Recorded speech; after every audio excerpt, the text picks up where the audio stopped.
हाय दोस्तों, मैं doctor OP Singh. आप सभी को इस चैनल में स्वागत है। दोस्तों, आज हम बात करते हैं कफ के बारे में, खांसी के बारे में।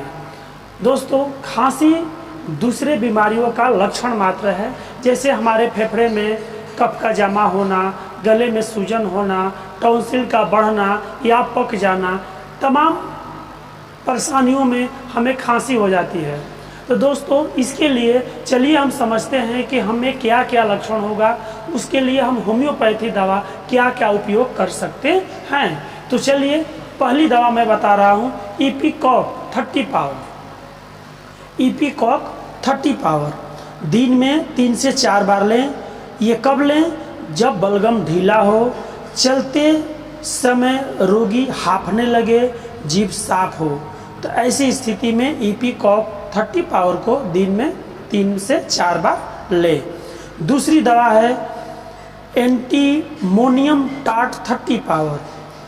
इसका लक्षण यह है कि जब छाती में बलगम भरा हो, कठिनाई से निकले और जीभ सफ़ेद हो, तो ऐसी स्थिति हो तो हमें दूसरी दवा एंटीमोनियम टार्ट का यूज करेंगे और 30 पावर मेडिसिन लेकर 3 से 4 बार लेंगे। तीसरी दवा है बेलेडोना 30 पावर। इस मेडिसिन को कब लेंगे? जब हमें गर्दन में, गला में सूजन हो और गले में जलन हो और खांसते समय हमारा चेहरा लाल हो जाए, ऐसी स्थिति में बेलेडोना 30 को हर 3-3 घंटे पे 2 बूंद दिन में कई बार लें। दोस्तों, चौथी दवा है ब्रोनिया 30।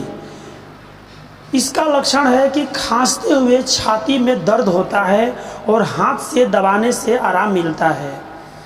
प्यास ज़्यादा लगता है, ओठ एवं जीभ शुष्क होने लगता है और हिलने डोलने से तकलीफें बढ़ती है। जब ऐसी लक्षण हो तो ब्रोनिया 30 पावर दिन में 2 बूंद 3 से 4 बार लें।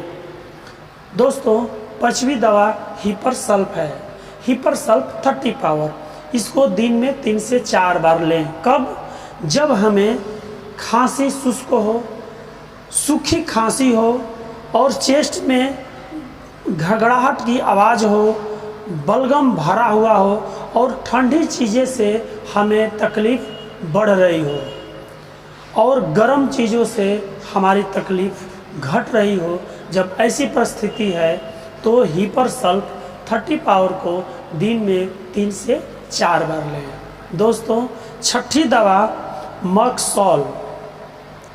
दोस्तों, जब तेज खांसी हो, ऐसा लगे जैसे सिर छाती फट जाएंगे और रात में बिस्तर पर जाने से खांसी बढ़ रही हो, ऐसी स्थिति हो तो मक्सॉल 30 पावर को दिन में 2 बूंद 3 से 4 बार लें।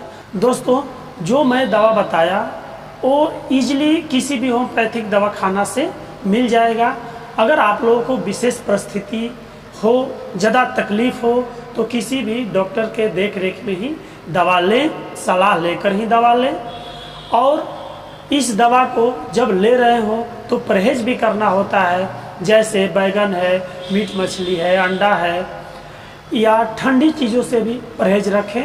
और इसी के साथ अगर हमसे बात करनी हो तो इस वीडियो के डिस्क्रिप्शन में मेरा नंबर है या मैं स्क्रीन पर नंबर लिख दे रहा हूं और आप कभी भी हमसे बात कर सकते हैं। दोस्तों, इसी के साथ इस मेरे चैनल को सब्सक्राइब करें, इस मेरे वीडियो को लाइक करें, शेयर करें, ताकि और किसी भाई बंधु को खांसी के तकलीफ से छुटकारा मिल सके। इसी के साथ नमस्ते दोस्तों, बाय दोस्तों।